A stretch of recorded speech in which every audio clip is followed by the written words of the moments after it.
So guys इस video में हम देखेंगे 2.4 that is harmful microorganism से हम इस वीडियो में हम स्टार्ट करते हैं।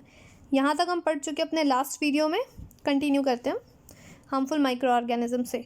Micro organism are harmful in many ways. Microorganism का अभी तक हमने देखा है, लास्ट 2 वीडियोज़ में क्या देखा है हमने कि वो यूज़फुल है और कैसे कैसे यूज़फुल है। अब यहाँ पे बात कर रहा है कि वो हार्मफुल है माइक्रो ऑर्गेनिज्म बहुत सारे तरीके से। कैसे बोल रहा है? Some of the microorganism cause the disease in the human beings, plant and animal। तो क्या कह रहा है आपका, कुछ माइक्रो ऑर्गेनिज्म डिजीज़ कॉज कर रहे हैं हमारा इवन ह्यूमन बींग्स में भी, प्लांट्स में भी एंड एनिमल्स में भी। तो समझ में आ रहा है आपको कि कितना ज़्यादा हार्मफुल है, यूज़फुल के साथ साथ कितना ज़्यादा हार्मफुल भी है। Such diseases causing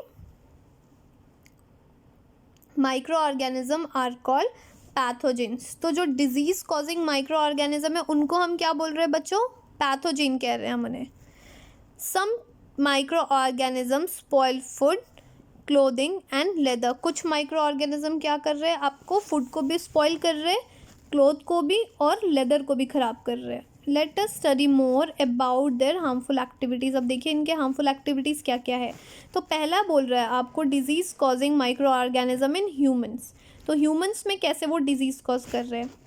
pathogen enter our body through air we breathe, the water we drink और द फूड वी ईट। तो पैथोजन हमारे बॉडी में कैसे कैसे एंटर कर रहे हैं? एक तो जो हम सांस ले रहे हैं उससे, अगर एयर में अगर आपके माइक्रोब्स से तो चले जाएंगे, या फिर अगर हम कंटामिनेटेड मीन्स गंदा पानी पी रहे हैं तो उससे भी हमारे माइक्रो ऑर्गेनिज्म हमारे बॉडी में जा रहे हैं, या फिर फूड वी ईट। आप देखते हो कभी आप कहीं बाहर का आपने खाना खा लिया, या स्ट्रीट रोड पे जो आपके फूड वगैरह स्टॉल्स देते हैं, अगर आप उसमें से भी खाना खा रहे हो तो आपको फूड पॉइजनिंग होने के बहुत ज़्यादा चांसेस होते हैं।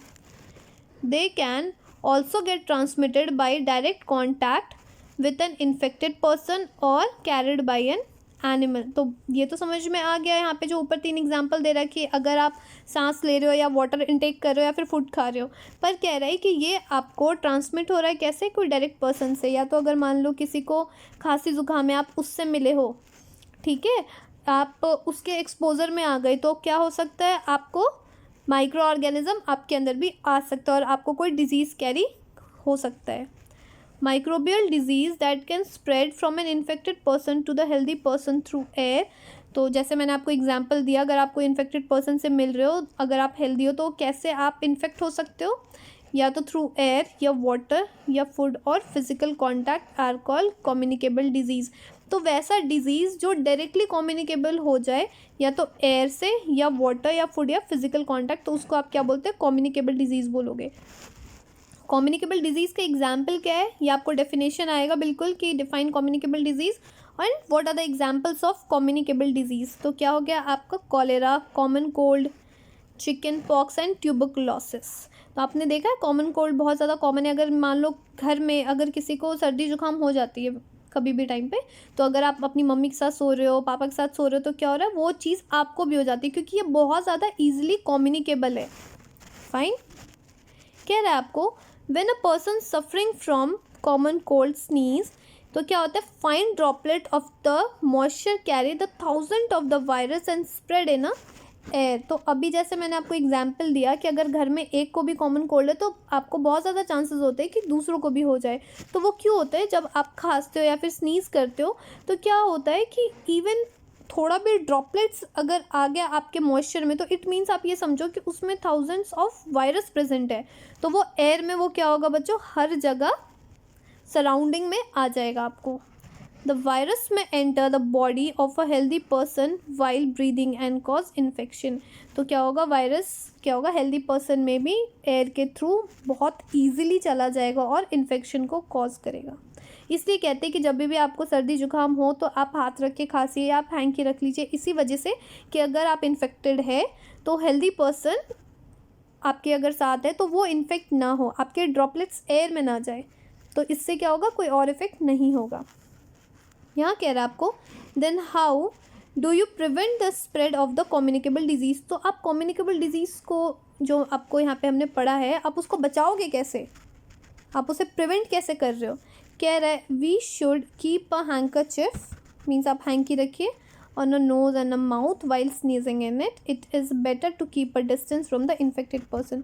तो क्या कह रहा है, आप हैंकरचिफ रख लीजिए और अपने जो भी इन्फेक्टेड पर्सन है उससे थोड़ा डिस्टेंस बना के बैठिए, सो डैट आप डायरेक्ट कांटेक्ट में ना आए एयर में, क्योंकि जो भी इन्फेक्टेड पर्सन है अगर वो स्नीज़ कर रहा है या फिर कफ कर रहा है तो उसके ड्रॉपलेट्स क्या हो रहे हैं, एयर में आ रहे हैं, तो नियर बाय आप रहने की कोशिश नहीं करिए, ठीक है. There are some insects and animals which act as a carrier of disease या फिर कॉज माइक्रोब्स. कह रहा है कि कुछ ऐसे इंसेक्ट्स और एनिमल्स हैं जो कि कैरियर की तरह काम करते हैं, डिजीज़ को एक जगह से दूसरे जगह कैरी ऑन करते हैं. अब आप पूछोगे कि कैसे कैरियर की तरह काम करते हैं कोई इंसेक्ट्स या एनिमल, तो आपको एग्जांपल दे रखा है. आपको housefly is one such carrier. एक आपका कैरियर का एग्जाम्पल क्या हो गया, आपका हाउस फ्लाई है. The flies sit on the garbage and animal excreta. क्या होता है, आपका देखते हो ना फ्लाइज वगैरह गार्बेज या एनिमल एक्सक्रीटा पे जाके बैठते हैं. उसके बाद क्या बोल रहा है, pathogen stick to the bodies. तो उनके पैरों में या उनके बॉडीज़ में क्या होता है, पैथोजन स्टिक हो जाते हैं. पैथोजन हमने देखा है हार्मफुल माइक्रो ऑर्गेनिज्म जिनको हम पैथोजन बोल रहे हैं. When these flies sit on uncovered food they may transfer the pathogen.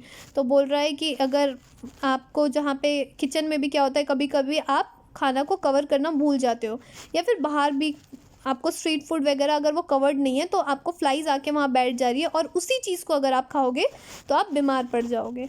तो बोल रहा है whoever eat the contaminated food is likely to get sick. तो क्या हो रहा है, अगर वो कंटामिनेटेड फूड हो गया मीन्स ख़राब हो गया, वो कंटामिनेट हो गया, तो अगर हम उसको खाएंगे तो क्या होगा, हम सिक हो जाएंगे मीन्स बीमार हो जाएंगे. So it is advisable to always keep the food covered. इसलिए कहा जाता है ना कि खाना को ढक के रखना चाहिए, सो डैट कोई फ्लाइज या कोई एनिमल या कोई इंसेक्ट्स आके उस पर ना बैठे, उसको कंटामिनेट नहीं करे. Avoid consuming the uncovered food items of food. कब हमेशा क्या करना, हमें अवॉइड करना होता है कि कोई भी आपको फूड आइटम्स है या फिर अनकवर्ड आइटम्स है उसको नहीं खाना है, जो भी अनकवर्ड है आपको नहीं खाना है. Another example of the carrier is the female Anopheles mosquito. तो पहला तो आपको बोल रहा है बच्चों फ्लाइज है और दूसरा बोल रहा है female Anopheles mosquito act as a carrier. तो आपको यहाँ पे एग्जाम्पल दे दिया हुआ है, बोल रहा है 2.8 ये रहा फीमेल एनोफिलीज मॉस्किटो. क्या बोल रहा है, which carries the parasite of the malaria that is Plasmodium. ये क्या करता है, ये आपको मलेरिया को कॉज करता है, फीमेल एनोफिलीज मॉस्किटो. तो ये आपको क्वेश्चन आ सकता है कि मलेरिया आपको कौन कॉज करता है, तो फीमेल एनोफिलीज मॉस्किटो आपको मलेरिया को कैरी करता है. तो female Aedes mosquito act as a carrier of dengue virus. ध्यान रखना बच्चों, डेंगू नहीं होता है, डेंगू होता है. तो ये फीमेल एडिस वायरस क्या कैरी करता है, आपको डेंगू वायरस को कैरी करता है. How can we control the spread of the malaria और डेंगू. कह रहा है आप मलेरिया और डेंगू को कैसे कंट्रोल कर सकते हो. तो यहाँ पे आप देख रहे हो आपको कैरियर्स के आपको कौन कौन से एग्जाम्पल दे दिए. पहला आपको हाउस फ्लाई दे दिया, दूसरा आपको दे दिया फीमेल एनोफिलीज मॉस्किटो जो कि मलेरिया कैरी कर रहा है आपको, एंड थर्ड दे रखा है आपको फीमेल एडिस मॉस्किटो जो कि आपको डेंगू को कैरियर की तरह एक्ट कर रहा है. यहाँ पे आपको फिगर दे रखा है. बोल रहे आप उसको क्या, आप स्प्रेड होने से मलेरिया या डेंगू को कैसे बचाएंगे.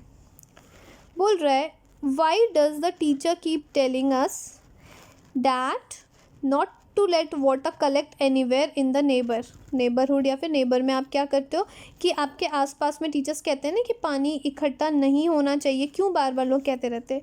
बोल रहे हैं all mosquitoes breed in water. जितने भी मच्छर है वो कहाँ ब्रीड करते हैं, वो वाटर में. Hence, one should not let water collect anyways in cooler also या फिर टायर या फिर फ्लावर पॉट एक्सेट्रा. बोल रहे हैं कि हमें कभी भी पानी जमा हुआ नहीं छोड़ना है. इवन कूलर में भी अगर लोग यूज़ करते हो तो आप देखते होगे घर में लोग मम्मी या पापा क्या करते हैं, कुछ टाइम पे कूलर के पानी को चेंज करते रहते हैं, या टायर में या फ्लावर पॉट में भी अगर ज़्यादा दिन तक, खासकर आप बारिश के मौसम में देखोगे तो बहुत जल्दी आपको क्या होता है उसमें मॉस्किटो ब्रीड करने लग जाते हैं उसमें. By keeping the surrounding clean and dry we can prevent the mosquito from breeding. तो क्या हो रहा है, जब आप एरिया को अपने सराउंडिंग को आप क्लीन रखोगे, ड्राई रखोगे, तो आपको मॉस्किटो ब्रीड नहीं होंगे. तो आप ऐसे बचा सकते हो. यहाँ पे क्वेश्चन आया था ना कि आप मलेरिया कंट्रोल या डेंगू को आप कैसे कंट्रोल कर सकते हो, तो आप ऐसे कर सकते हो कि आप अपने सराउंडिंग्स को क्लीन एंड ड्राई रखिए. Try to make a list of the major which helps to avoid the spread of the malaria. कैसे आप मलेरिया के स्प्रेड को बचा रहे हो. बढ़ते हैं हम आगे दोस्तों. यहाँ पे आपको बहुत इंपॉर्टेंट चार्ट दे रखा है. 2.1 टेबल 2.1 में क्या दे रखा है आपको, some common human disease caused by micro organism. Micro organism कौन कौन से डिजीज़ को कॉज कर रहा है। पहला आपका है ह्यूमन डिजीज़ है आपका, यहाँ पे कॉजेटिव माइक्रो ऑर्गेनिज्म है, मीन्स उसको कौन सा माइक्रो ऑर्गेनिज्म कॉज कर रहा है, और बोल रहा है मोड ऑफ ट्रांसमिशन, ट्रांसमिशन कैसे हो रहा है, वो मीन्स ट्रैवल कैसे कर रहा है, एयर से, वाटर से, कैसे हो रहा है। यहाँ पे बोल रहा है आपका प्रिवेंटिव मेजर्स। तो पहला है दोस्तों ट्यूबरकुलोसिस। तो ट्यूबरकुलोसिस का आपका माइक्रो ऑर्गेनिज्म कौन कॉज कर रहा है, डैट इज़ आपका बैक्टीरिया से हो रहा है ट्यूबरकुलोसिस। मोड ऑफ ट्रांसमिशन कैसे, एयर से, मीन्स अगर एयर में वो बैक्टीरिया प्रेजेंट है, अगर आपने उसको ब्रीद इन कर लिया, अगर आपकी बॉडी वीक है तो वो इन्फेक्ट होने के चांसेस बहुत ज़्यादा है। आपके मीजल्स, मीजल्स क्या है आपका, वायरल डिजीज़ है, क्योंकि वो वायरस से कॉज हो रहा है। कैसे हो रहा है, mode of transmission, air. Next है आपका चिकन पॉक्स। चिकन पॉक्स का भी पॉजिटिव माइक्रो ऑर्गेनिज्म दोस्तों वायरस है, और ये मोड ऑफ ट्रांसमिशन क्या हो गया, या फिर एयर, या फिर आप कांटेक्ट कर रहे हो, डायरेक्ट कांटेक्ट आपका। नेक्स्ट दे रखा है 4th नंबर पे पोलियो, जिसका माइक्रो ऑर्गेनिज्म आपका कौन कॉज कर रहा है, वायरस। मोड ऑफ ट्रांसमिशन क्या हो गया आपका, एयर या वाटर। तो इन सबको इन जनरल आपका यहाँ पे दे रखा है प्रिवेंटिव मेजर, मीन्स आप इनको बचा कैसे रहे हो। तो कह रहा है keep the patient in complete isolation, आप उनको अलग रखिए, किसी से कॉन्टैक्ट मत करिए। Keep the personal belonging to the patient away from those of the others, उनके जो पर्सनल बिलोंगिंग है, उनके कपड़े हो गए, टॉल हो गए, अंडरगारमेंट्स हो गए, उनको आप दूसरों से अलग रखिए। Vaccination is to be given at a suitable age, और बोल रहा है वैक्सीनेशन, जो हमने लास्ट वीडियोस में पढ़ा है कि वैक्सीनेशन देना बहुत ज़्यादा ज़रूरी है पर्टिकुलर टाइम पे, जो भी सूटेबल एज है हर वैक्सीन के लिए। नेक्स्ट है आपका यहाँ पे कॉलेरा एंड टाइफॉइड। ये क्या हो गया दोस्तों, ये आपका बैक्टीरियल डिजीज़ है। मोड ऑफ ट्रांसमिशन कैसे हो रहा है, कॉलेरा कैसे फैल रहा है, या तो वाटर या फूड से, और टाइफॉइड कैसे हो रहा है आपको, वाटर से। इनका क्या हो गया, प्रिवेंटिव मेजर्स क्या है दोस्तों, maintain the personal hygiene. Personal hygiene तो सबको मेंटेन करना है, मीन्स अपने आप को साफ़ सुथरा रखना, अपने नेल्स को कट करना, प्रॉपर बात करना, ब्रशिंग करना, हर चीज़ को, अपने हाथों को क्लीन करना। तो ये आपका किस में आ जाता है, पर्सनल हाइजीन में आ जाता है। And good sanitary habits, sanitary habits आपके अच्छे होने चाहिए। Consume the properly cooked food and boiled drinking water and vaccination. बोल रहा है कि आपको क्या है, खाना प्रॉपरली कुक्ड फूड खाना है, बाहर का स्ट्रीट फूड नहीं खाना है, और बॉइल्ड वाटर लेना है, ठंडा वाटर नहीं आपको पीना है, और वैक्सीनेशन प्रॉपर लेना है। नेक्स्ट है आपका हेपेटाइटिस ए। तो हेपेटाइटिस ए क्या हो गया बच्चों, आपका कॉजेटिव माइक्रो ऑर्गेनिज्म क्या हो गया, वायरस हो गया। मोड ऑफ ट्रांसमिशन वाटर, और आपका ये प्रिवेंटिव मेजर क्या हो गया, बोल रहा है कि drink boiled water and vaccination. आपको बॉइल्ड वाटर पीना है, भले आप गर्म पानी को बिल्कुल गर्म नहीं पीजिए, आप उसको ठंडा करके पीना है, लेकिन आपको बिल्कुल चिल्ड वाटर या फ्रिज का पानी नहीं पीना है। नेक्स्ट है दोस्तों आपका मलेरिया। मलेरिया का क्या है आपका कॉजेटिव माइक्रो ऑर्गेनिज्म, प्रोटोजोआ, और मोड ऑफ ट्रांसमिशन कौन कर रहा है, मॉस्किटो। ये हम लास्ट पेज पे देख चुके हैं। अब इनका प्रिवेंटिव मेजर्स क्या है, use the mosquito net and repellent, आप मॉस्किटो नेट यूज़ कर सकते हो। Spray insecticides and control the breeding of the mosquito by not allowing the water to collect in the surrounding. और क्या बोल रहे हैं आपको, इंसेक्टिसाइड्स वगैरह आप छिड़क सकते हैं, ताकि आप मॉस्किटो की ब्रीड को कम कर सके, और वाटर को कलेक्ट नहीं होने देना है कहीं पे भी, सो डैट आप मॉस्किटो की ब्रीडिंग को कंट्रोल करना है हमें। Some of the common disease affecting humans, the other mode of transmission and few general method of the prevention are shown in table 2.1। तो ये देखिए आपको 2.1 टेबल बहुत ज़्यादा इंपॉर्टेंट है, इसको याद रखना है, यहाँ से क्वेश्चंस आपको बहुत आएंगे दोस्तों। नेक्स्ट आपको कह रहा है डिजीज़ कॉजिंग माइक्रो ऑर्गेनिज्म इन एनिमल्स में क्या बोल रहा है आपको, the several micro organism not only cause disease is human and plant but also in other animal. बोल रहा है कि सिर्फ आपका ह्यूमन्स एंड प्लांट में डिजीज़ नहीं हो रहा है, इवन आपको डिजीज़ एनिमल्स में भी हो रहा है। For example anthrax, anthrax is a dangerous human and a cattle disease caused by the bacterium. बोल रहा है एंथ्रेक्स एक ऐसा डिजीज़ है जो आपको डेंजरस क्या है, आपको कैटल के लिए मेनली, जो कौन कॉज कर रहा है, आपको बैक्टीरिया कॉज कर रहा है। Foot and the mouth disease of the cattle is caused by virus. तो आपको दो एग्जाम्पल दे रखा है, एक तो आपको एंथ्रेक्स दे रखा है जो कैटल में हो रहा है, जो आपको बैक्टीरिया कॉज कर रहा है, और दूसरा बोल रहा है दोस्तों फूड एंड माउथ डिजीज़, वो भी कैटल में हो रहा है, कौन कॉज कर रहा है, वायरस कॉज कर रहा है। यहाँ पे आपको दे रखा है रॉबर्ट कॉच 1876 में क्या किया था उसने, discover the bacterium bacillus anthrax anthracis which cause the anthrax disease. तो रॉबर्ट कॉच ने डिस्कवर किया था 1876 में एंथ्रैक्स डिजीज़ कॉज करने वाले एजेंट को। ओके गाइस, नेक्स्ट है आपका disease causing micro organism in plants. तो हमने देख लिया ह्यूमन में, देख लिया डिजीज़ कॉजिंग, हमने एनिमल्स में देख लिया। अब हम बात करें दोस्तों प्लांट में कौन सा डिजीज़ कॉज कर रहा है, micro organism. Several micro organism cause the disease in plant like wheat. तो कहाँ कहाँ आपको डिजीज़ कॉज कर रहे हैं, कौन से प्लांट में, वीट में, rice, potato, sugar cane, orange, Apple and others. ठीक है, ये आपको एक कॉमन एग्जांपल दे दिया है कि इनमें आपको माइक्रो ऑर्गेनिज्म डिजीज़ कॉज कर रहे हैं। The disease reduce the yield of crops. अब डिजीज़ होने से क्या होता है, क्या प्रॉब्लम आ रही है, हम क्यों प्लांट को माइक्रो ऑर्गेनिज्म से बचा रहे हैं, कि सो डैट जो उनका यील्ड है वो कम ना हो। तो अगर किसी प्लांट में अगर डिजीज़ हो गया तो वो क्या करता है, उसकी यील्ड को रिड्यूस हो जाता है, मीन्स कम हो जाता है।